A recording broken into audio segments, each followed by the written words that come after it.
Hello everyone, welcome to Pushpoint. I am your storyteller, and I am here to help you today.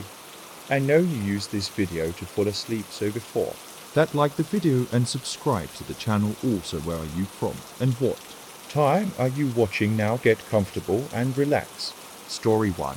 The light at Low Hollow. Rain began falling as the tires of Grace Willard's car crunched onto the gravel road, veering off Route 17. Her GPS had long since gone silent, showing only a spinning wheel and a blank screen.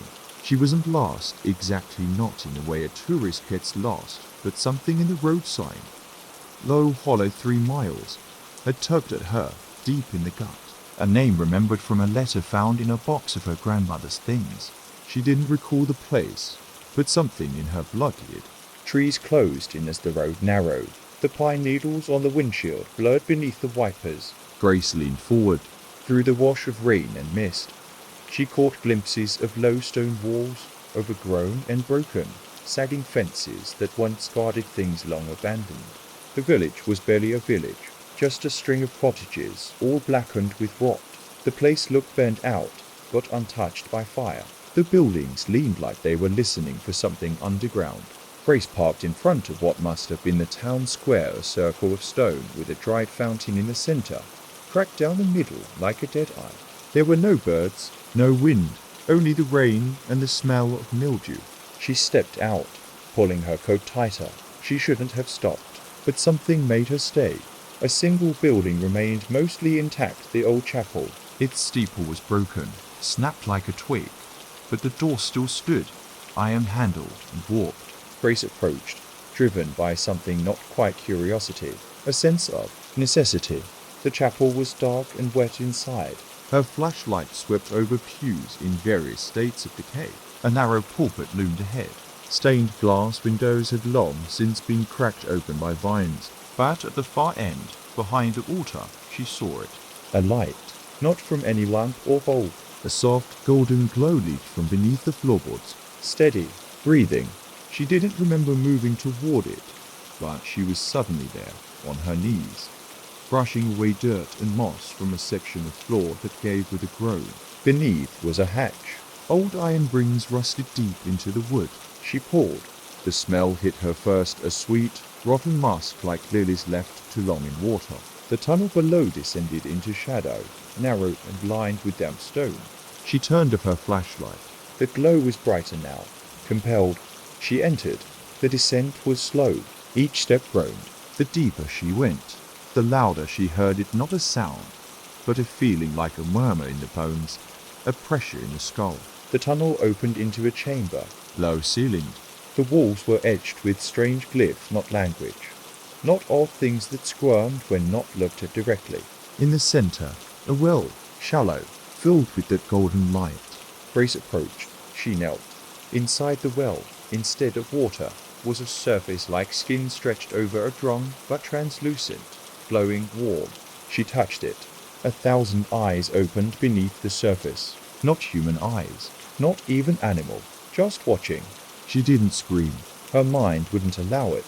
From the darkness behind her came a sound, not footsteps, not breathing, just presence. A hand, ancient, delicate, settled on her shoulder. And then, a whisper, not in her ear, in her spine. "We remember you." Grace turned slowly, dreamlike. Behind her, where no one had stood, was a figure, cloaked, faceless, its head tilted with the memory of affection, like it knew her, like it had been her. She awoke in her car. The rain still fell. The GPS blinked alive again. No sign of the village. The chapel was gone. No buildings, just trees and a gravel road. But the smell lingered in her coat, the sweet, rotting lilies. And under her skin, the warmth remained. Like something cold in her chest, sleeping, waiting. Story 2. The stillness in St. Weathers. The rain came down in sheets, relentless and cold as needle points.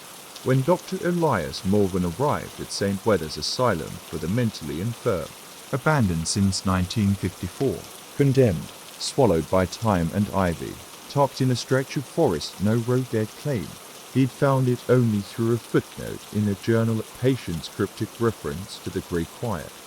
a phrase repeated dozens of times before the woman's sudden, unexplained death. Elias wasn't a thrill seeker.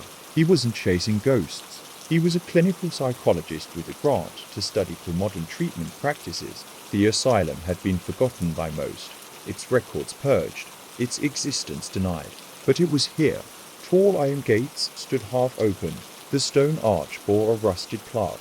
Ad gloriam silenti, to the glory of silence. Inside the grounds, the gardens had become jungles of thorn and wet decay. St. Weathers loomed ahead 4 stories of black brick and boarded windows, its roof jagged like a broken jaw. Elias entered through a side door. Its lock rusted through. The silence inside was deafening, not absence of sound, but something waiting. The building groaned softly as it settled, as though recognizing him. His flashlight passed over peeled paint, toppled gurneys, file cabinets spewing mildew-stained folders. The air was thick with mold, copper, and something faintly sweet. Then he heard it. A click, sharp, mechanical. far down the hall. He stilled, breath caught in his throat. Another click, like a film reel spattering to life. Drawn toward the noise, Elias descended a flight of stairs to the old therapy wing. The sign above the door had been scratched out, leaving only gouges in the wood. He passed crumbling chairs, shattered mirrors, and restraints curled like sleeping snakes. At the far end, a room dimly lit by a flickering bulb that should not have been working. Inside, a film projector sat on a metal stand, running, spalling nothing. As he approached, it clicked off. Elias stepped in and the air changed colder, heavier. He turned to leave, but the door was gone. Just brick wall. He blinked, looked again. Door, brick, brick. His vision shuddered, reality stuttering. In the room's far corner, a wheelchair faced the wall. A leather strap hung limp. Elias heard breathing, not his own, then whispering, just at the edge of hearing. We showed them quiet. We showed them how to listen. He turned. The wheelchair was empty now, but he had not seen it move. A mirror cracked in 7 places hung crookedly on the far wall. His reflection did not move. It sat in the wheelchair, facing him, staring. Its mouth began to open, slowly, far too wide. He turned away, and when he looked again, the mirror showed only himself, standing, alone. But something was different. In the reflection, behind his eyes, a grey flicker, a shimmer, like static in a soul. He backed out of the room. The projector remained silent. Off. The bulb dimmed. He moved through the corridor, now subtly changed. The walls had grown closer. The peeling paint formed shapes, vaguely human.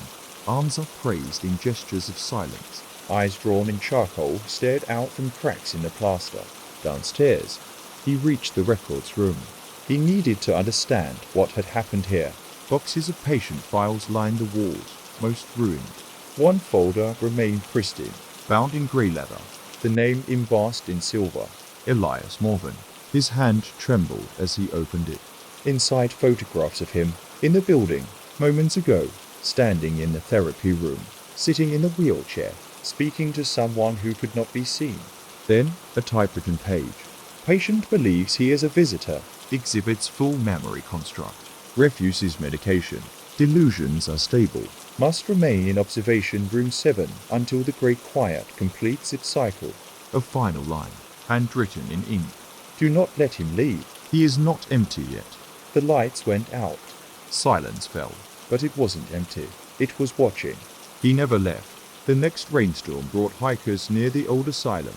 They said they saw a man in a window, staring out, mouthing words they couldn't hear. They said his eyes were full of static. They said he was smiling. Story 3. The house on Wren's Hill. The storm had rolled in quietly, soaking the valley with a fine, whispering drizzle by the time Maura Linwood reached the crest of Wren's Hill. Her boots sank in the soft moss as she paused, squinting through the grey. The house loomed just ahead, a crooked silhouette pressed against a sky swollen with clouds. Blackfur's house, they called it. No one had lived there in decades. Not since the disappearances. The Linwood family had owned it long ago before Shane buried the name in silence. But Maura had inherited it through some convoluted clause in a will she didn't remember reading. She'd come for closure. Maybe to sell it. Maybe just to see if the rumors were true. The iron gate squealed open with a sound like an animal in pain. Ivy clung to the stone archway. Its roots sunk deep into time. The windows of the house were narrow and tall, Each one shuttered. Yet Mara felt watched as she crossed the yard. She found the front door ajar, not enough to notice from the road, but enough to suggest it had never truly been locked. Inside, it smelled of damp wood and old flowers. The air was thick, unmoving. Dust clung to every surface like frost. Her footsteps echoed faintly despite the plush carpets. The wallpaper, once floral, had faded to a sickly green-grey, curling at the edges. She wandered through the rooms. Parlor, Library, dining hall. each felt preserved, but wrong, like someone had been trying to remember how a home was supposed to look. The grandfather clock in the foyer was still ticking. But the hands hadn't moved in decades.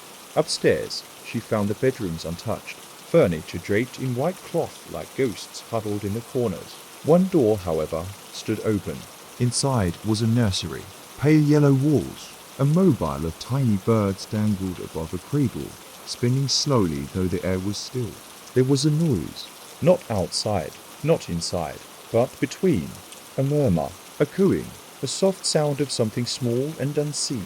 Mara stepped toward the cradle. Empty, but warm. She pulled back. The mirror on the wall showed her reflection. But the room behind her in the glass was not empty. In the reflection, someone stood by the cradle. A woman. Pale, eyes black as wet stone, smiling in a way that did not reach her face. Mara turned around. No one. She looked again. The mirror was now dark, as if coated with soot. Thunder rolled in the distance. She left the nursery. But something had changed. The hallway no longer led to the stairs. Instead, the carpet unrolled into a corridor she did not remember longer than it should be, stretching into unnatural shadow. She walked. The portraits along the walls were unfamiliar, at first old. Noble faces in oil and frame. But as she passed, the features began to change. Each face became more like hers, a little at a time. Eyes, Jaw, expression. until the last painting showed her, but older, Hollow-eyed. dressed in a black morning gown. She ran back, But the corridor stretched longer now. as though the house did not want her to leave. Finally, breathless, she found the stairwell. Descending, she saw the foyer below. But it was not the same foyer. The clock was gone. The furniture replaced with unfamiliar items. A fire burned in the hearth where there had been none before. In the reflection of a hallway mirror, she saw herself walk in. A different her. A Mara in older clothes, with something in her arms. A baby. The reflection Mara walked to the hearth, placed the infant in a basket near the flames, and sat in a high-backed chair. She whispered something. Then looked directly at Mara. In the mirror, but not at her reflection. At her. Mara stumbled backward. And the room was normal again. Dust. Cold. No fire. No baby. She fled. Through the foyer, out the door, into the rain. The hill behind her grew quiet as she ran. But she did not return to her car. Because her car wasn't there. The road wasn't there. Only a field of withered grass and a crooked black house standing silent on the hill. Waiting. She turned, and the door was open again. Just enough to let her back in. They say the house reappears every time the rain comes to Wren's Hill. Sometimes travellers find it. They always think it's new. They never notice the name etched faintly in the stone above the door. Linwood. They never hear the mobile spinning above the cradle. Until it's too late. Story 4. The Reflection Room. It was the kind of rain that blurred the edges of everything, washing the world in greys and ghosts. When Olive Brenner first stepped into the Wexley Institute, She wasn't a patient. not officially, not anymore. She had returned as a researcher, part of a funded team tasked with digitizing old institutional records. The Wexley Institute for the Mentally Unwell had shuttered 20 years earlier, and the building had been purchased by the state for historical preservation. Olive volunteered for the project. No one questioned her interest. She hadn't told anyone she had once been here as a child. They wouldn't have believed her anyway. Especially about the reflection room. It was said in whispers the older patients, the ones who spoke in riddles and lullabies, called it the mirrored womb, or the room that sees twice. Nurses denied its existence. Doctors scoffed. But the children knew. The staff avoided the south wing after dark, and no one ever seemed to notice the door with no number. Now, with the building emptied of everyone but a few archivists, Olive moved alone through the silent halls. Her boots echoed faintly as she walked the corridor she remembered, second floor, east corner, just past the room where a boy had hanged himself in 1979. There it was, Unmarked, slightly ajar. the door she had once dreamt of hundreds of times. Inside, the room was smaller than she remembered. Or maybe the years had changed her sense of scale. The wallpaper was gone peeled away to reveal pale stone, but the mirrors remained, 3 of them, covering the walls. Old glass, speckled with age and warped at the edges. In the center, a single iron chair. No dust, as if someone had been there recently. She approached the left mirror first. Her reflection was off, slightly delayed. It blinked a second too late. She frowned, and the image smiled faintly before matching. The right mirror was worse. The reflection did not move at all. It just stared. Eyes wide, pale, empty. She turned to the center mirror. This one reflected not her, but the room only emptier. The chair sat alone, no Olive in sight. Just a room within a room, still, waiting. As she stared, the reflection shifted subtly at first. The lighting deepened. Shadows moved against the wall behind the chair. A figure stood in the corner, draped in darkness like a curtain. No face, no outline, just presence. Olive turned around fast. Nothing. She looked back at the mirror. The figure was closer now, standing directly behind the chair, breathing, though the glass didn't fall. She moved away from the center mirror. The lights in the room dimmed slightly, but unmistakably. The bulb above buzzed faintly, like a distant wasp. The air grew thick, like syrup in her lungs. She reached for the door. It didn't budge. She pulled harder. Still stuck. Behind her, something shifted. She didn't turn. Not yet. In the reflection, the chair was no longer empty.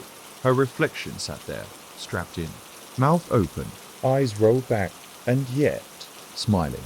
A sharp sound filled the air, the unmistakable screech of metal dragging on stone.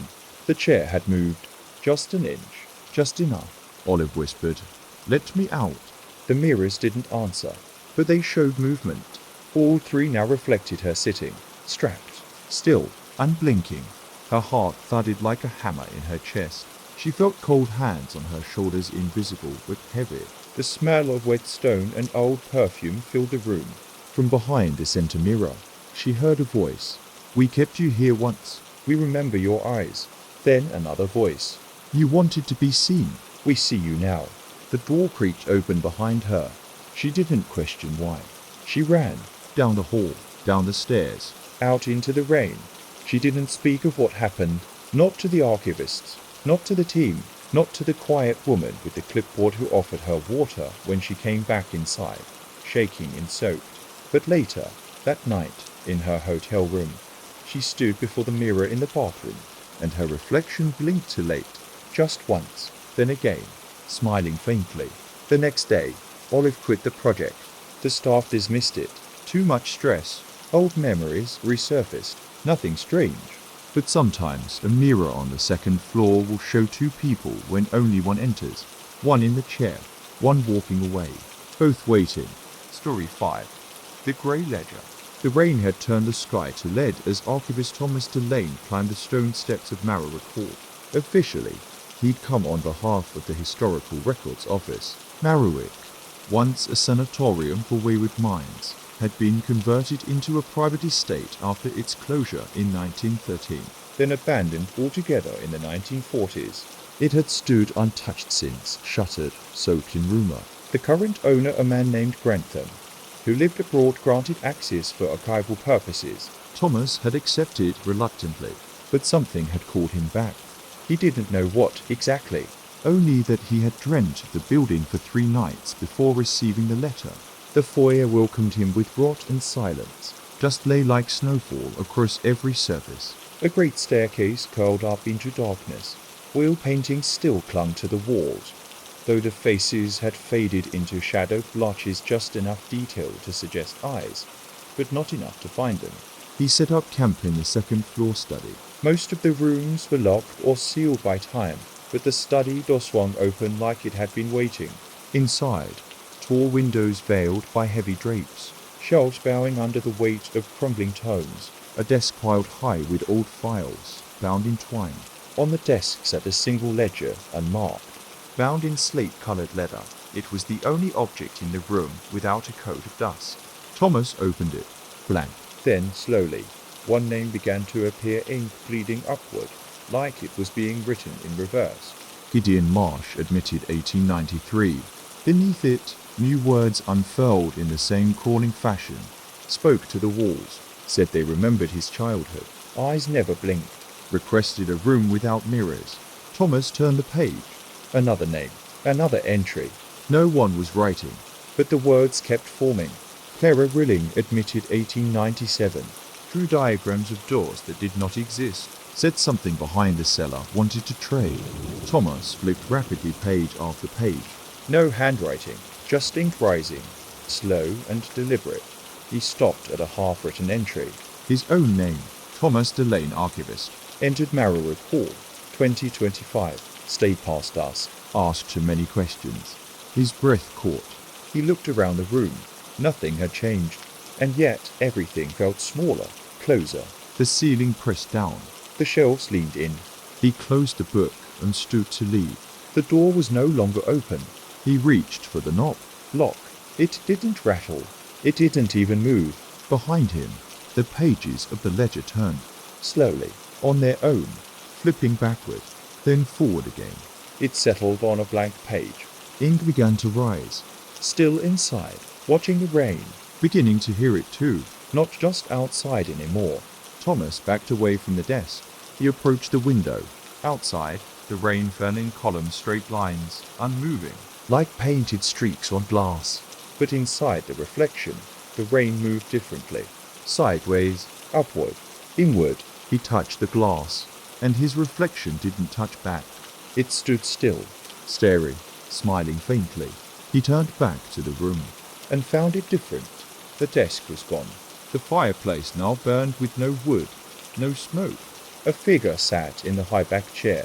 A man, Bald, pale, smiling without joy. Gideon Marsh, Thomas asked, unsure why he did. The man nodded once. You read the ledger, he said. That makes you part of it. Thomas tried to speak. The words caught like vines in his throat. You're the last name. For now. The fire dimmed. The walls pulsed softly, like lungs beneath stone. From the shadows, the shelves began to whisper not words, but the sound of turning pages. Thomas opened his mouth. The ledger closed itself. Hard. He was never seen again. The next archivist sent to Marrowwood Hall found the building empty. Unremarkable. Only the study was locked. When opened, it contained nothing but a desk and a single slate-colored ledger, blank. At first, Then, in slow, elegant ink, Isaac Van entered 2025. Replaced the last one. Won't leave either. Story 6, The Tolling Bell Beneath the Lake. The rain hadn't stopped him for days when Nora Lewin returned to Lake Grenville, the village she had fled from 20 years ago. Water swelled in the ditches, overtaking the narrow roads. Trees leaned like weary sentinels in a storm. She watched the woods slide by through the rain-streaked car window, her childhood memories rising in fragments, the smell of damp moss, the call of unseen birds, and the low, sonorous sound of the bell beneath the lake. She was 12 the last time she heard it, and no one had believed her. They said the church had sunk long before she was born, swallowed in a flood that turned a valley into a lake. There was no steeple, No tower, just a wide, calm body of water, black and still as obsidian. But sometimes, on rainy nights, the bell would toll, and always, someone would disappear. She had come back now because her brother, Callan, had vanished 3 days ago. They'd found his truck by the lake's edge, driver's side door open, lights still on, but no sign of him, No footprints in the mud. just the rising water. She stayed in the old family house, now little more than a skeleton of its former self, roof sagging, floors warped, everything smelling of rot and mildew. Her parents were long gone. She lit candles in the rooms she didn't trust with electricity. At night, the wind screamed across the surface of the lake like something alive. She stood at the window, staring through the dark, and waited. And on the second night it came. The bell, low, distant, vibrating through the bones. Not a sound made by wind or water. It came from beneath. From deep, 3 slow tolls. Then silence. Then Something else. a knock at the back door. Nora froze. No one should be here. The property sat far from the village, surrounded by forest and fog. She moved through the kitchen, every board groaning beneath her feet. She opened the door. Nothing there, only the rain, but the grass was flattened, as if someone had just stepped away. She closed the door, Locked it. But when she turned, someone stood at the top of the stairs, a silhouette unmoving. She couldn't see the face, couldn't breathe. Callan, she whispered.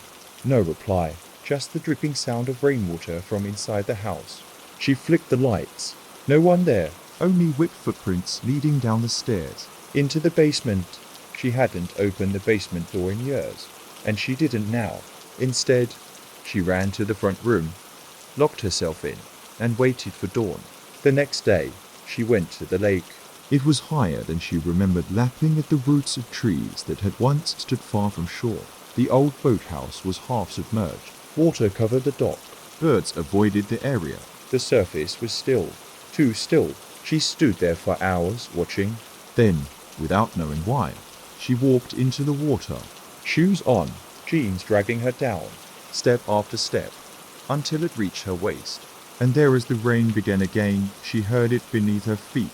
The tolling, once, twice, thrice. Then, a voice, faint. Watery. Help me. She turned in the water. No one. Please. The voice was behind her now. She turned again. The lake rippled. And then she saw it. Just beneath the surface, where no light should reach a bell tower. Its spire tilted slightly. Moss covered. Broken. It hadn't been visible a moment ago, but now it was clear as glass. She stepped forward. The lake deepened to fast.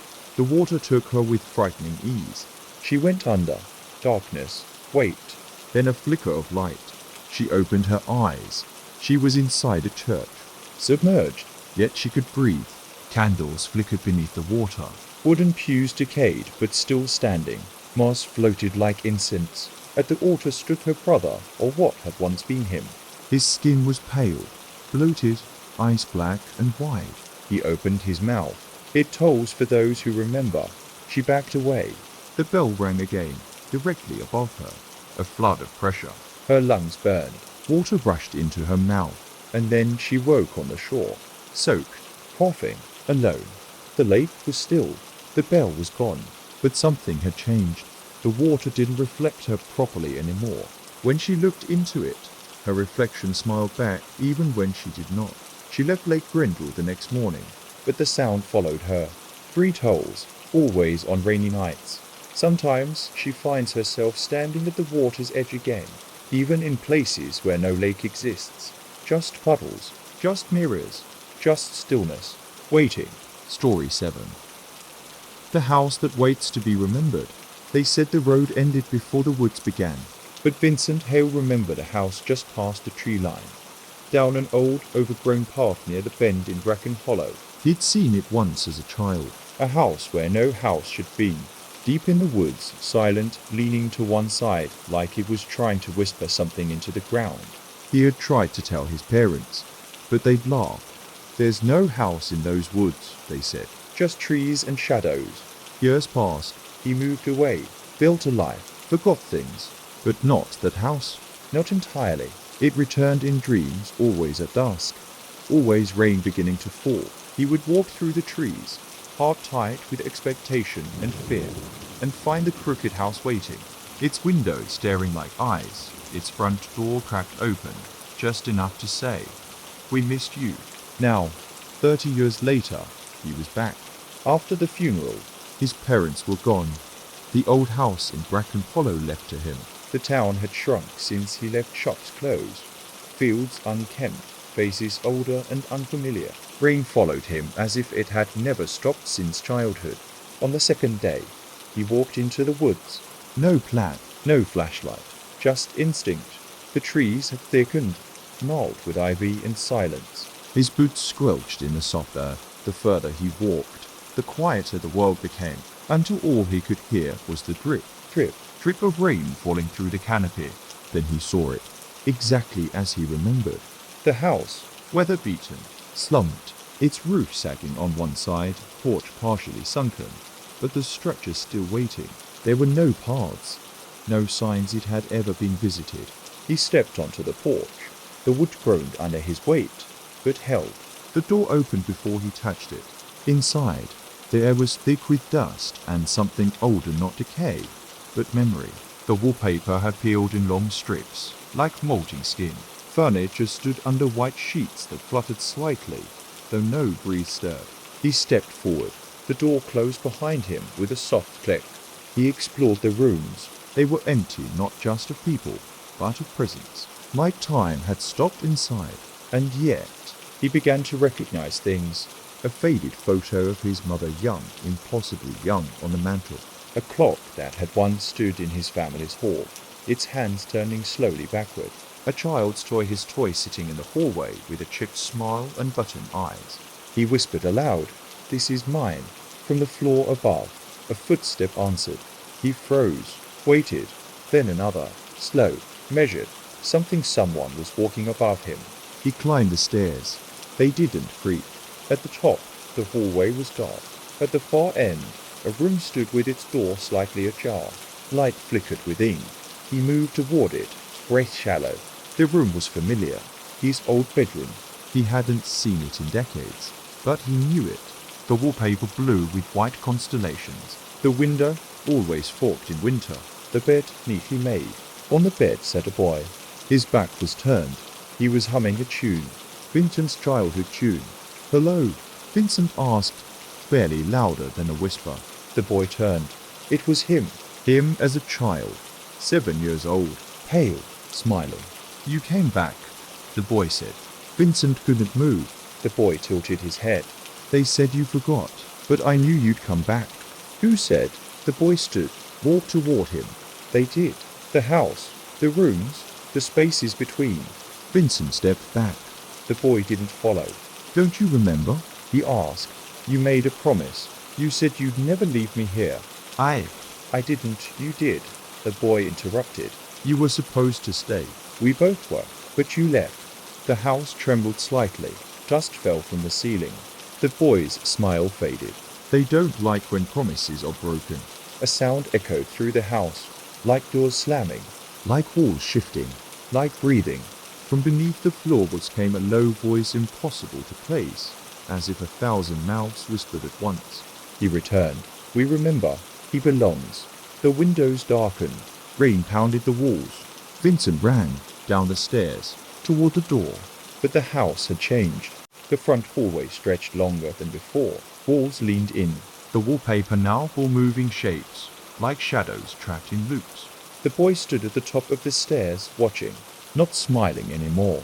You'll forget again, he said, but next time, the house won't let you leave. Vincent reached the door, fought the knob. It opened. He stumbled out into the rain. Behind him, silence. He turned. The house was gone. Just trees, just mist, just the sound of water dripping from empty branches. Back home, days passed. He tried to tell himself it wasn't real. But every mirror now showed the boy standing behind him. Not always clearly, Just faintly. enough. Story 8. The lights at Winslow Farm. It began with lights in the trees. Mariah Evely, city burnt and grieving, came to Winslow Farm in late October. Her uncle had passed, leaving her the land. She needed quiet, and the farmhouse remote, surrounded by forest, untouched by anything modern, promised that. The locals, what few there were, didn't say much, only that Winslow Farm had its moods. She asked once what they meant. The old man at the feed store just muttered, "Don't go out after dark, and if the lights start, don't follow." The first few nights were uneventful. She read old journals by lantern light. Cooked on a rusting wood stove. Rain tapped the windows like careful fingers. The trees outside swayed, whispering to one another in some ancient tongue. Then on the fifth night, just past 1 in the morning, she saw them. Soft blue lights, floating in the woods beyond the field. At first, she thought it was lightning bugs, but they hovered too steadily, in unnatural stillness. Dozens of them, silent, flickering gently like lanterns swaying in underwater currents. She watched from the kitchen window. They didn't move. Not until she looked away for a moment, and when her eyes returned, they were closer, just to the edge of the field. She closed the curtains. The next morning, there were no footprints. No signs of life at all. Just the lingering feeling that she'd been watched all night. The lights returned the following night. Brighter, closer. She stood on the porch, eyes fixed on the tree line. There was a pattern to them. She realized a pulsing rhythm, like breath. They illuminated the underbrush in momentary glows. And then one of them moved. Not floated, stepped, as if attached to something tall, thin, and careful. She couldn't see its form, only the way the light shifted as it passed. She turned and bolted the door. That night, she dreamt of voices murmuring behind the walls. They spoke in a language she didn't know, but the tone chilled her. Coaxing, patient, insistent. Come to the woods. We've waited long enough. By the seventh night, the lights had formed a ring in the field, a perfect circle humming faintly. No phone reception, no internet. The landline hissed with static. She packed her bag to leave the next morning, but the road had washed out in the night. The bridge that crossed the ravine had collapsed, logs strewn like snapped bones in the water below. She was alone, and the lights returned. Only this time, one was inside. Floating down the upstairs hallway, she didn't hear a door open, didn't hear a window break. The house had let it in. She crept up the stairs, heart pounding. The light disappeared around the corner. She followed, drawn, not just by curiosity, but something stronger, compulsion. When she turned the corner, the hallway stretched impossibly long. Door after door after door. None had been there before. From the farthest one came a pulsing blue glow. She opened it. Inside was the field. Not a room, the field under a black sky. Stars unfamiliar. The lights hung in the air like watchful eyes. Something stepped forward. It was tall, impossibly tall limbs bending wrong, as though joints had been borrowed from insects. Its body shimmered, not from light, but from some internal flicker. Its face wasn't. It held out a hand. Not skin, not bone. Something like memory shaped into fingers. Mara felt tears in her eyes. Not from fear, from recognition. As if this thing had waited for her across all her years, in every shadow she'd ever fled from. In every quiet moment when she felt something watching her, she stepped forward, took its hand. The lights swallowed her. In the morning, the farmhouse was empty. No signs of struggle. Just muddy footprints in a circle through the kitchen, in and out, like someone pacing. Or waiting. No one ever saw Mara Evely again. But some nights, when the rain falls soft and steady, and forks its low over Winslow Farm, the lights return. Still blue, still waiting. And sometimes people say they see a figure among them. A woman, smiling, mouth open, as if whispering secrets to things that should not exist. Story 9. The Whispering Walls. The house on Maple Grove Lane was nothing special to the outside eye. A modest, two-story Victorian with peeling paint and sagging porch steps. But for Evelyn Gray, it had been a sanctuary, the only home she could call hers. She moved in during late autumn, seeking solace after a bitter divorce and a string of empty apartments. The air smelled of damp wood and cold earth, and rain seemed to fall more often here than anywhere else she'd known. The locals were polite but distant, eyes flickering to the house with a kind of unspoken caution. Rumors abounded that the walls remembered. At first, Evelyn thought it was just the creaks and groans of an old house settling into winter. But soon, the noises became something else. Soft whispers, barely audible, the kind of sound that fades when you strain to listen, only to grow louder the moment you relax. It started in the dead of night. She lay awake, senses sharpened by loneliness, when the voices began murmuring from the walls themselves. At first, just fragmented words. Stay, don't leave. Remember, she pressed her ear to the plaster. The walls whispered secrets she couldn't quite grasp. Names she didn't recognize. Dates from long ago. Sometimes phrases in languages she didn't know but somehow understood. Her dreams twisted into the same murmurs, like the house was trying to speak directly to her mind. One night, driven by exhaustion and curiosity, she traced the whispering to the guest bedroom, a small room at the back of the house with cracked windows and an ancient radiator. The voice was strongest there. Evelyn sat on the edge of the bed and listened. A chill filled the room, and the walls seemed to breathe. Then, faint outlines appeared in the peeling wallpaper faces. Eyes staring, mouths moving. She reached out. Her fingers brushed the wallpaper. The faces smiled. Then the whisper changed. We were forgotten.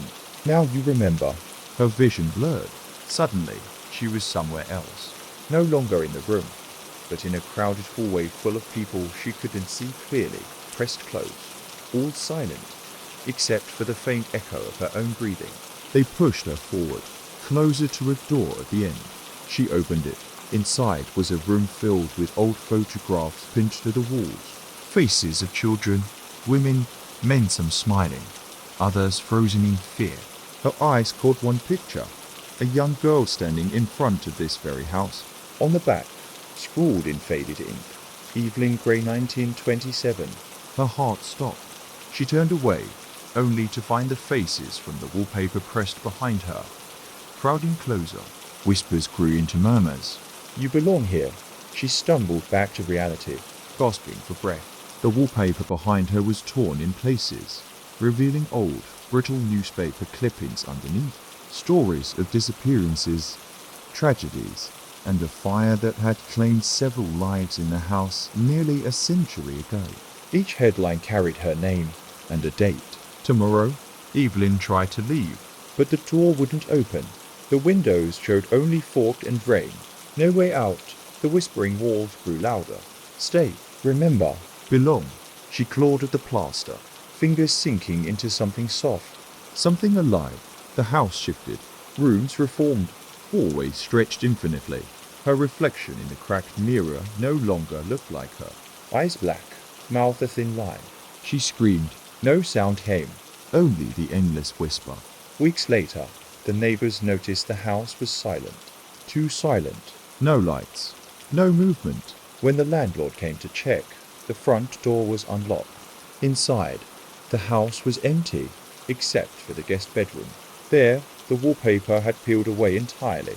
And etched into the bare wall was a single sentence. She remembers now. Story 10. The lighthouse keeper's last watch. The lighthouse stood on the edge of Breaker Point, a jagged promontory where the sea met sky in endless storm. For generations, the keeper's job was simple. Keep the light burning through the dark, the fog and the tempest. But for Samuel Caro, his last assignment was different. He arrived at the lighthouse in early October, with the wind whipping sharp and cold, and the horizon veiled in dense mist. The previous keeper had vanished without a trace, just disappeared one night, leaving the lamp unattended. The townsfolk spoke in hushed tones, warning him of the watcher's strange shadows said to gather on stormy nights, waiting for the light to falter. Samuel dismissed the tales as superstition. For the first few nights, he performed his duties dutifully, winding the clockwork, polishing the lenses, and listening to the waves crash against the rocks below. But on the third night, as a heavy rain began to fall, he noticed something strange. The beam from the lighthouse flickered not from mechanical failure, but as if something touched it. Outside, through the thick glass, he saw figures on the cliffs. Silent, dark shapes standing unmoving against the roaring wind. He squinted, but they had no features, just shadows. The light pulsed into game. Samuel tried calling out, but the figures did not respond. That night, as he climbed down to check the generator, he felt a cold breath at his neck. Whispers carried by the storm. Words he couldn't understand, but full of urgency and warning. The following day, the fog thickened until it was impossible to see beyond the rocks. Samuel found an old journal left by the previous keeper. Its pages told of a tragedy decades ago, a shipwreck near Breaker Point during a terrible storm. The ship's crew was lost, but something survived. Something that came ashore. The journal's final entries spoke of strange lights and voices, and the keeper's growing madness. The last note ended mid-sentence. The watchers are here. They don't want the light to shine. That night, the storm broke with violent force. Samuel climbed to the lantern room. struggling against the wind. The watchers were there more numerous, closer. They reached toward the light, hands stretched like claws made of shadow. The lamp flickered. He fed oil to the flame, fingers shaking. The wind carried a voice that was not human. "Let us in." He refused. The watchers circled, whispering threats that chilled his blood. Suddenly, the glass cracked. A hand pushed through the opening, cold and wet. Samuel slammed the hatch. He was trapped with them outside. Hours passed in a blur. The storm raged on. When dawn broke, the villagers found the lighthouse dark and silent. Inside, Samuel's chair sat empty. On the floor lay the journal, open to a new page, written in shaky script. They watch, they wait. The light is not mine to keep. Tonight I join them. The lantern was extinguished. The watchers were gone, But the sea still murmured their names, and the lighthouse remains unlit, waiting for the next keeper. Story 11. The Silent Choir. The town of Marlow had always been quiet. Not in the way of peaceful countryside, but in the way of something forgotten, lost beneath years of unspoken sorrow. The kind of silence that pressed against your skin, heavy and watchful. Clara Bennett moved there to escape the chaos of the city. She was a singer once celebrated, now retreating from the spotlight after a sudden loss she refused to name. The old stone chapel at the edge of town became her refuge, a place where she could sing without judgment, where the echoes of her voice could weave through cold, empty halls. At first, the chapel was silent, save for the wind rattling the stained glass and the distant drip of water through cracked stone. But soon, Clara noticed something strange. When she sang in the chapel's nave, a faint harmony answered her, Not a reflection of her own voice, but something separate, a soft, trembling melody just beneath her own. She paused one afternoon, listening. The space grew cold. The silence deepened. Then, from the shadows near the altar, came a whispered choir.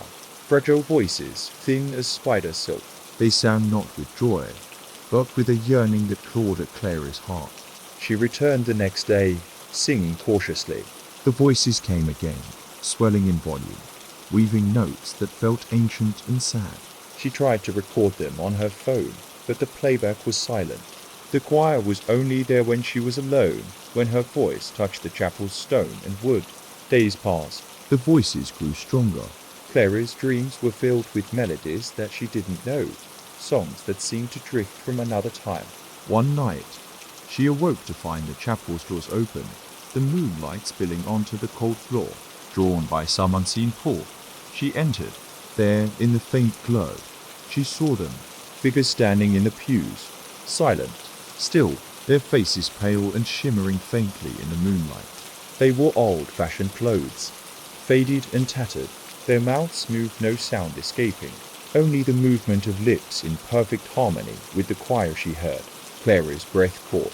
She tried to speak. No sound came. They turned slowly, eyes reflecting centuries of grief and longing. Then the choir began, no longer whispers, but full voices rising in a haunting hymn. Clara found herself singing along, her voice merging with theirs. Time dissolved. She saw glimpses of fires, of sorrow, of a night when the chapel was filled with smoke and screams. The choir was the souls of those who perished in that fire. Trapped, bound to the place where their voices could never be heard again. Clara understood. They needed her. They needed their songs sung. For weeks, Clara sang daily. Her voice grew stronger, clearer. The choir's voices rose with hers, filling the chapel with a sound both beautiful and terrible. But with each song, Clara felt herself fading, losing something essential. Her reflection in the chapel's cracked mirror grew paler. Her hands trembled. One evening, after a particularly long hymn, the choir surrounded her, no longer translucent, but solid. Eyes pleading, she asked, voice barely a whisper, "What do you want?" They answered not with words, but with a song so deep it shook the stones beneath her feet. It promised release, if she joined them. If she stayed silent outside the chapel forever. Clara hesitated. Her life, her family, her freedom. But the choir's song caught her, deeper than any sorrow before. That night, she sang her last song. The townsfolk found the chapel empty. No sign of Clara. only the faint echo of a choir that no one else could hear, and sometimes, in the dead of night, the chapel's windows glow faintly, and the air fills with a silent song. waiting for the next voice. Story 12. The Mirror in Room 7. Isaac Harper checked into the old Westbrook Hotel late one rainy evening, seeking refuge from the city's noise and the storm thrashing outside. The hotel, perched on the outskirts of town, was known for its faded grandeur, once a jewel of the 1920s, now a relic with cracked wallpaper and creaking floors. He was assigned Room 7, a small chamber overlooking the alley behind the building. The room smelled of mildew and old wood polish, with a heavy velvet curtain that barely blocked the restless rain. The first night, Isaac noticed the mirror. Not the usual wall mirror, but a tall, ornate full-length one, framed in black and silver, leaning against the far wall. It looked out of place, too grand for the room's one simplicity. As he prepared for bed, he glanced at his reflection. For a moment, it felt wrong. His image seemed delayed, as if the mirror was a thin veil between worlds. He shook the thought away. But over the next few days, the mirror grew more unsettling. Isaac began to notice things in its reflection that weren't in the room. Shadows moving behind him when the room was empty. Faint figures lurking just beyond his line of sight. Once, he saw a woman standing silently in the reflection, her back turned, pale and draped in a tattered white dress. When he turned, no one was there. Sleep became fragmented, filled with dreams of falling through glass, or being pulled inside the mirror's dark surface. Each morning, he found the mirror's glass slightly fogged, even though the room was dry. He started to dread looking into it, but couldn't stop. One rainy night, Isaac sat in a chair by the window, the mirror's reflection glowing faintly in the lamplight. The woman appeared again. This time, she faced him. Her eyes were hollow pits of darkness. She whispered words he couldn't hear, but the feeling was clear. "Join us, frozen." Isaac watched as her hand reached out from the mirror, fingers stretching toward him like smoke. The glass rippled. He blinked. The room seemed to expand. He was no longer alone. Behind him, reflected in the mirror, he saw other figures. Dozens of them, trapped in a frozen moment of despair. Some reached out. Some screamed silently, and some, like the woman, just stared. Isaac tried to look away, but the mirror's pull was too strong. Days passed. No one saw Isaac leave. The hotel staff found room 7 locked from the inside, the mirror shattered on the floor. No sign of Isaac. Only faint whispers echoed through the corridor at night. Years later, a new guest checked in. He noticed the mirror now repaired but strangely cold to the touch. Late at night, he glimpsed a figure behind him in the glass. A man trapped in silent torment, Waiting, watching. for the next person to look too long. Story 13. The Last Passenger. The night the train came to a stop at Ashford Station, it was already past midnight, and rain had been falling steadily for hours. The small platform was deserted, save for a solitary figure waiting beneath the flickering lamp. Daniel Hartman was the last passenger. He stepped off the train with a heavy bag slung over his shoulder, eyes scanning the empty station. The train, a rickety old model, hissed and groaned as it prepared to depart again. But the conductor never came to check the tickets. The station master had long since left for the night, leaving the place abandoned. Daniel had never heard of Ashford Station before. He didn't know why the train had stopped here or why the conductor had whispered to him to get off. Something in the air felt wrong. As he walked down the platform, the rain blurred his vision. The station sign swayed, the letters faded, and peeling Ashford Station it read, but the paint was cracked like old skin. Daniel glanced around. The platform stretched far beyond the lamplight, swallowed by shadows and mist. He pulled his coat tighter and started down the narrow path leading away from the station. The road was muddy, slick beneath his boots. Ahead, trees closed in like dark sentinels, branches scraping together in the wind. Daniel's footsteps echoed strangely, sometimes distant, sometimes impossibly close. He stopped. A whisper rode the wind. His name. He looked back toward the station, but only rain and mist greeted him. The light on the platform flickered, then went out. Heart pounding, Daniel hurried forward. After a mile, he came to an old, crumbling inn. Its windows were dark and empty. The door creaked open before he touched it. Inside, a fire burned low in the hearth, casting long shadows. A woman sat by the fire. Her face was pale, almost translucent, eyes hollow, yet fixed intently on him. "Welcome," she said softly. "Stay a while." Daniel wanted to ask where he was, but words caught in his throat. The room smelled of damp wood and old sorrow. As the night deepened, the woman told tales of travellers who came to Ashford Station and never left. Each had heard their name whispered on the wind. Each had been drawn by a strange compulsion. She said the station was a crossroads, a place where time folded and trapped those who listened too closely. Daniel tried to leave, But the door was gone. The windows revealed only endless fog. He was trapped. The whispers grew louder, voices calling from the shadows. Figures appeared, faces pale and desperate. They told Daniel he could stay, be part of Ashford's eternal waiting, or try to escape and become just another lost soul wandering the mist. his mind frayed. He saw glimpses of himself in the mirror's eyes sunken, skin pale. His reflection smiled a bitter, empty smile. When dawn finally came, the inn was empty. No sign of Daniel. The only trace was a single train ticket on the dusty floor, stamped. Ashford Station. Last passenger outside, the rain ceased, but the whispers continued, and the station waited For the next traveller who listened. Story 14. The Forgotten Orchard. Mara Linden had inherited her grandmother's farmhouse on the outskirts of a small town nestled between rolling hills and dense woods. The farmhouse was old and weathered, surrounded by an orchard that had once flourished with apples, cherries, and plums. But for decades, the orchard had lain neglected, trees gnarled, branches twisted, and fruit shriveled or rotted. Mara arrived in early autumn, hoping the fresh air and isolation would help her heal from a recent tragedy. Her grandmother's house had been full of secrets, whispered stories, and memories that seemed to cling to every creak and shadow. The first few days, Mara wandered through the orchard, noting how quiet it was to quiet. No birds, no rustling leaves, only the heavy sigh of the wind pushing through the brittle branches. One evening, as rain began to fall softly, she heard something whispers carried on the breeze, so faint she almost missed them. She stopped, listening.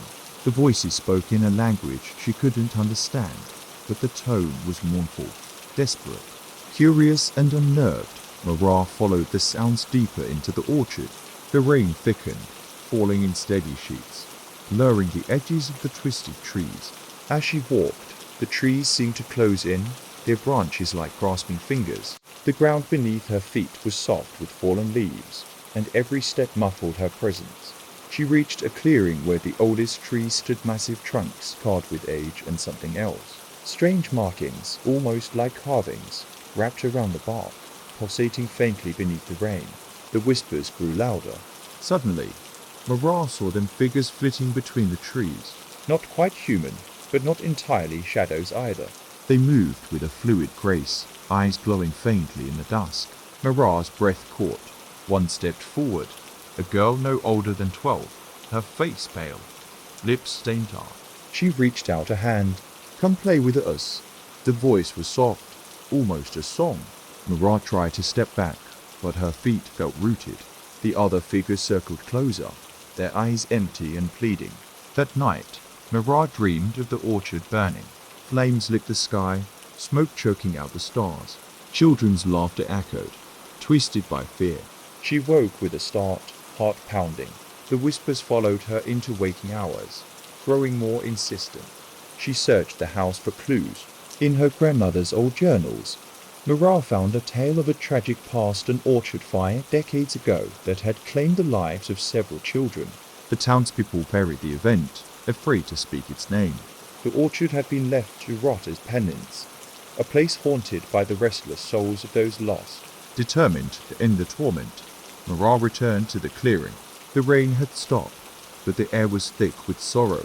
She spoke aloud, offering forgiveness and asking the spirits to find peace. For a moment, silence answered. Then the figures appeared, clearer now, children with faces of sorrow and hope. They smiled faintly and vanished into the mist. The orchard seemed to breathe, the oppressive weightlifting. But as Mara turned to leave, a cold breeze brushed past her. She glanced back. A single figure remained, a boy with eyes dark and endless. He whispered, "Not yet." Mara's skin prickled with dread. The orchard was not finished with her. The next morning, the townspeople found Mara's car abandoned on the road. No sign of her. Only the orchard remained, silent but watching. And sometimes, when the wind blows just right, the faintest laughter can be heard among the trees. Story 15. The Lighthouse Whisper. On a rocky, windswept stretch of coast, the Eastlip Lighthouse had guided sailors for over a century. Its beam cut through fog and storm alike, a steadfast guardian against the sea's unpredictable fury. Evelyn Marsh arrived one early autumn morning to take up the role of the lighthouse keeper. The previous keeper had left suddenly, leaving the place locked and silent for weeks. The townsfolk were tight-lipped when she asked about it, their eyes clouded with unease. The lighthouse was isolated, perched atop sheer cliffs with nothing but the roaring ocean below. The wind was constant, and the rain seemed to fall in endless sheets. The first few nights were uneventful. Evelyn kept the light burning, maintained the machinery, and watched the endless waves churn. But one evening, as the fog thickened, she heard it a faint whisper carried on the wind. She turned toward the cliff edge, where shadows shifted just beyond the lighthouse's glow. The whisper grew clearer, urgent and broken. "Help us!" Evelyn's skin prickled with fear, but curiosity held her fast. That night, the whispers returned, weaving through the crashing waves and rattling the lighthouse windows. She tried to dismiss it as the wind playing tricks, but the voices persisted, growing into murmurs that echoed from the cliffside rocks. One night, Evelyn ventured outside with a lantern. The rain fell cold, soaking her to the bone. On the cliffs below, she saw faint figures, pale wet, staring up at the light. They didn't move, they didn't speak, just watched. Days passed, and Evelyn found scraps of old journals tucked away in the lighthouse. The previous keeper had written of strange sightings and voices on stormy nights. He mentioned a shipwreck years before a schooner dashed against the cliffs during a fierce storm. The survivors had never been found. Locals whispered that their souls were trapped in the fog, drawn to the light but unable to reach safety. Evelyn realized the whispers were calls from the lost. One night, the fog rolled in heavy and thick. The light from the lighthouse flickered. The whispers became desperate, pleading. Evelyn climbed to the lantern room, heart pounding. The beam faltered. Suddenly, the glass shattered inward, sprayed with icy seawater. Figures emerged from the fog, wet, translucent, reaching toward the light. She slammed the shutter, trapping them outside, but the whispers flooded the room, drowning her thoughts. "Let us in." Evelyn's grip faltered. The machinery slowed. The light dimmed. She fought to keep it burning, but exhaustion and terror overwhelmed her. As dawn broke, the townsfolk found the lighthouse dark and silent. Evelyn was gone. Only the light's faint pulse remained, flickering like a heartbeat. Some say on foggy nights, the lighthouse still whispers, that the lost souls wait patiently, yearning for the light to guide them home. And those who listen too closely hear Evelyn's voice among the calls of warning or of plea. The Eastlip Lighthouse stands watching, waiting. Story 16. The House at Hollow Creek. The rain had been falling for days when Elena Marsh finally reached the old family estate at Hollow Creek. She'd inherited the house after her estranged uncle passed away, leaving behind a tangled web of memories and secrets buried beneath peeling wallpaper and cracked floorboards. The house was isolated nestled deep in the woods, hemmed in by twisted oaks and maples whose branches clawed at the windows like desperate fingers. The creek itself wound close by, its waters sluggish and dark, swirling with unseen things. Elena's first night was uneasy. The wind screamed through the broken shutters, and the rain tapped a restless rhythm on the roof. Shadows danced in the flickering candlelight, stretching and shrinking like living things. As she explored, Elena found her uncle's journals scattered in the study, pages yellowed and ink-faded. They spoke of voices in the night, footsteps echoing in empty halls, and the creeping feeling of being watched. A recurring note chilled her. They come with the rain. They never leave. On the second night, the whispers began, soft at first just beyond hearing them growing louder, voices murmuring just outside her door. She tried to ignore them, chalking it up to the wind playing tricks. But one voice was clear, whispering her name. Elena opened the door to the hallway. The house was empty. Only the cold egg greeted her, carrying the faint scent of earth and decay. Over the next days, the voices grew bolder. At times, they seemed to echo from the walls themselves, weaving through the cracked plaster and peeling paint. Elena's dreams were plagued by images of the creek black water swirling, figures submerged beneath the surface, their eyes glowing in the dark. She awoke drenched in sweat, feeling their gaze burning through her. In the daylight, the house felt heavier, darker. Footsteps followed her silently from room to room. Faint scratches appeared on the walls where no one could reach. One evening, drawn by an unseen force, Elena ventured outside into the rain. The creek's water lapped at the moss-covered stones, dark and still. She saw shapes moving beneath the surface, forms shifting just out of clear sight. Suddenly, a hand broke through the water, pale and dripping. Elena stumbled back, heart pounding. The rain whispered louder, voices rising in a chorus. They called her closer.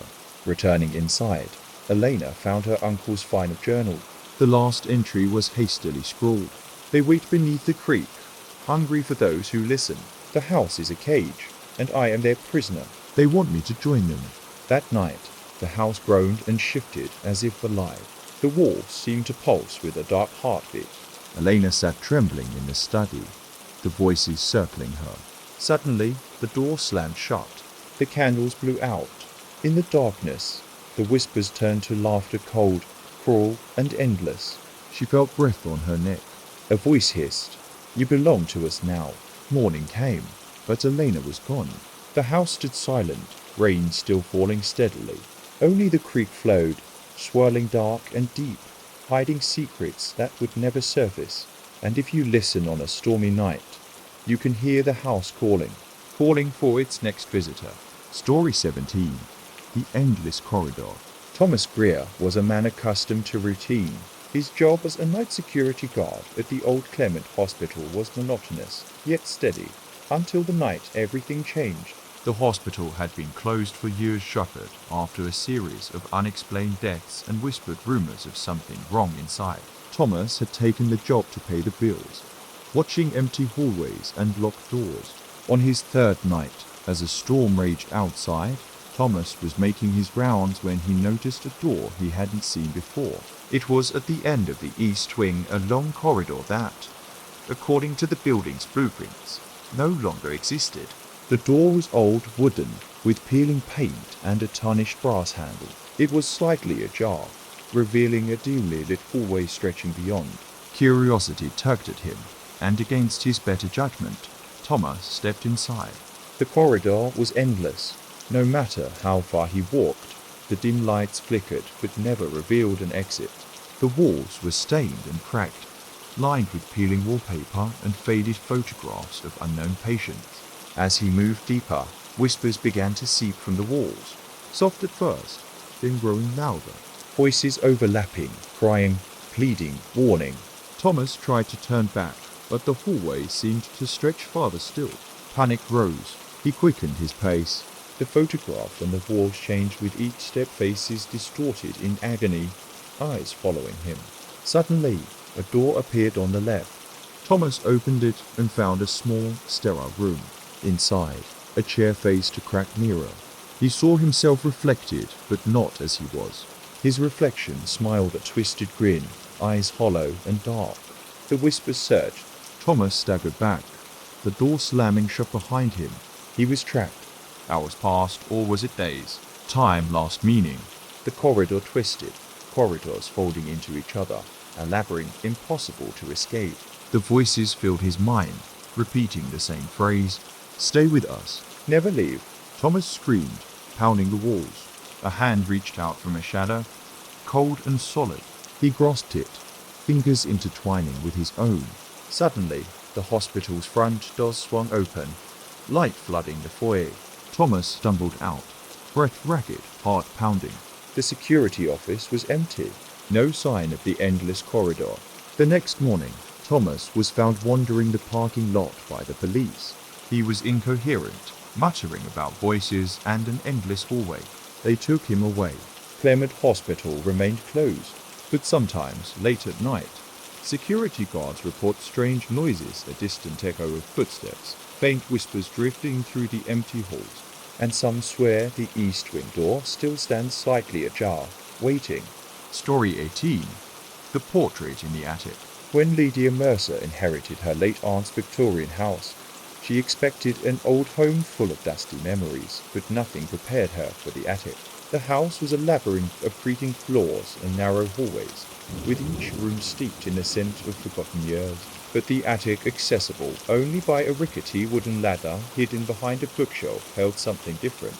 On her first day, Lydia climbed the ladder, the air growing colder with each step. The attic was cluttered with antique furniture, faded books, and a thick layer of dust untouched for decades.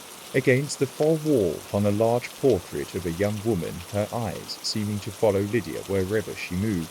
The painting was exquisite yet unsettling, the colors dark and muted, the expression unreadable but intense. That night, as rain drummed against the windows, Lydia heard soft footsteps above her room. She convinced herself it was the house settling, but the footsteps returned, slow and deliberate, pacing back and forth. The following days brought more strange occurrences. The portrait seemed to shift. At times, the young woman's lips appeared slightly parted, as if she were about to speak. At other moments, her eyes glimmered with a faint, unnatural light.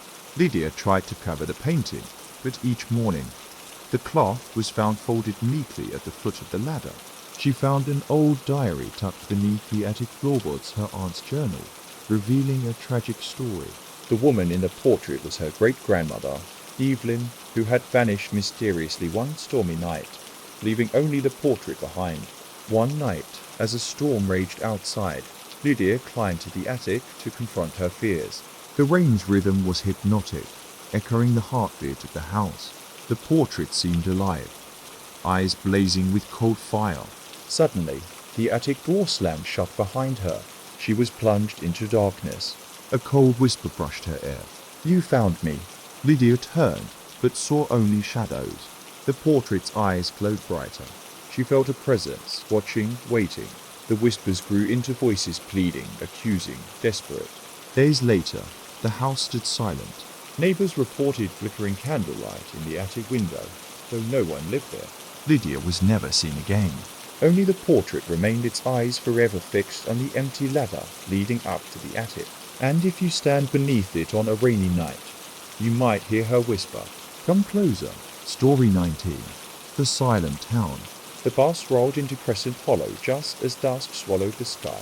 A dense fog clung to the narrow streets and low-hanging branches of the surrounding woods. Jacob Ellis was the only passenger to disembark, drawn by a letter from his late grandfather hinting at a family secret buried somewhere in this forgotten town. Crescent Hollow was so small that its silence was almost oppressive. No dogs barked, no lights flickered in windows. The streets were empty, save for a few crumpled leaves swirling in the breeze. Even the wind seemed to avoid the place, leaving the air thick and still. Jacob moved cautiously, the soles of his boots muffled by the damp cobblestones. He carried only a small satchel and a faded letter with cryptic instructions to find the truth beneath the old chapel. The chapel was at the town's centre, its stone walls covered in moss and ivy. Its stained glass windows were dark, the colours long since dulled by dust and time. As Jacob pushed open the heavy wooden door, the hinges groaned in protest. Inside, the air was heavy with dust and something else, a faint, lingering scent of incense mixed with something far more unsettling, decay. Jacob lit a candle from his lighter. The small flame flickered wildly in the cold air. He wandered the chapel's nave, noting pews broken and splintered, the altar covered with layers of dust and cobwebs. Then he found the trapdoor beneath the altar, exactly where the letter had described. The wooden hatch was warped and stiff. It resisted at first, then gave way with a reluctant creak. A narrow staircase spiraled down into darkness. Jacob took a deep breath and descended. Below, the air was colder, damp with the smell of earth and mould. The walls were rough stone, slick with moisture. As his candle cast flickering shadows, Jacob noticed symbols carved into the walls, ancient, unfamiliar glyphs that seemed to pulse faintly. He followed the passage deeper until he reached a chamber. In the center stood a stone pedestal with a leather-bound book. The pages were brittle, filled with hand-drawn sigils and notes in his grandfather's handwriting. The book spoke of a ritual to silence the town, to keep some terrible presence locked away beneath Crescent Hollow. Jacob's skin prickled. Suddenly, a cold breath brushed his neck. He spun around, but the chamber was empty. The candle sputtered. A whisper floated from the shadows. "They hear you." Jacob's heart raced as unseen eyes seemed to watch from every corner. He fled up the stairs, but the trapdoor slammed shut behind him. Trapped. The chapel seemed to breathe, walls contracting like a living thing. Outside, the town was still eerily quiet. Jacob called out, but no answer came. As hours passed, shapes began to form in the fog, figures with hollow eyes and twisted faces emerging silently from the streets. They circled the chapel, waiting. Jacob understood then the terrible truth. The town was a prison for those who spoke, for those who sought the secret. And now Jacob's voice was the only one left. His screams echoed into the fog, swallowed by the silence. The next morning, the bus rolled out of Crescent Hollow, empty once again. The town remained silent, waiting. Story 20. The Window That Watched. The cottage at the edge of Blackwood Forest had stood abandoned for decades, a relic swallowed by ivy and shadow. When Simon Hale inherited it from a distant relative, he hoped the solitude would offer refuge from a world that had become too loud to pass.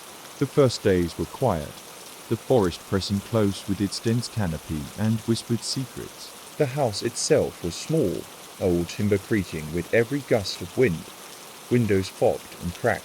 Simon noticed one window in particular, a small attic pane, half shielded by thick curtains of ivy outside. It looked out over the forest, but no matter the time, it reflected something else, a dim, flickering light within the glass, as if the window was not just an opening, but a watching eye. At night, Simon dreamt of the window. He saw himself reflected there, but twisted, smiling with too many teeth, eyes black as coal. When he woke, the window seemed to pulse faintly with a cold glow. One evening, rain began to fall, a steady, relentless patter against the roof and leaves. Simon lit a fire and settled near the window, feeling drawn to it. Through the glass, shapes moved among the trees, figures thin and pale, their limbs unnaturally long. They paused, looking up at the house, watching. Simon's breath fogged the pane, and as he wiped it, he saw behind the glass not the forest, but a room. A room he did not recognize. Flickering candlelight revealed a shadowy figure sitting motionless in a chair. The figure turned slowly to look at him. Its eyes gleamed empty, endless. Simon stumbled back, heart pounding. Days passed in a fog of unease. The window's glow grew stronger, its gaze more insistent. Simon found himself drawn back again and again, compelled to stare into that other room beyond glass. He tried to block it, covering the window with boards, but in the darkness, he still saw the flicker of light and the shape waiting. One night, thunder rolled across the sky as the house groaned and settled. Simon awoke to a whisper crawling from the window. "Let me in." Frozen, he watched as the glass rippled like water. A hand reached out, pale, elongated, fingertips brushing the inside of the pane. He shattered the window with a desperate blow. The room beyond was gone. The forest stared back in silence. Simon fled into the storm, rain lashing his face, branches snagging at his clothes. Behind him, the cottage stood empty, windows dark, but in the distance, he heard it a slow, soft tapping. The window, watching still, and somewhere in the woods, a voice whispered, "You open the door." Now we watch together. The cottage remains at Blackwood Forest's edge. No one dares approach, and when the wind is right, you can hear tapping on glass and catch a flicker of candlelight through the trees. The window waits, and it watches. Thanks for listening. If you made it to the end, let me know which story chilled you the most.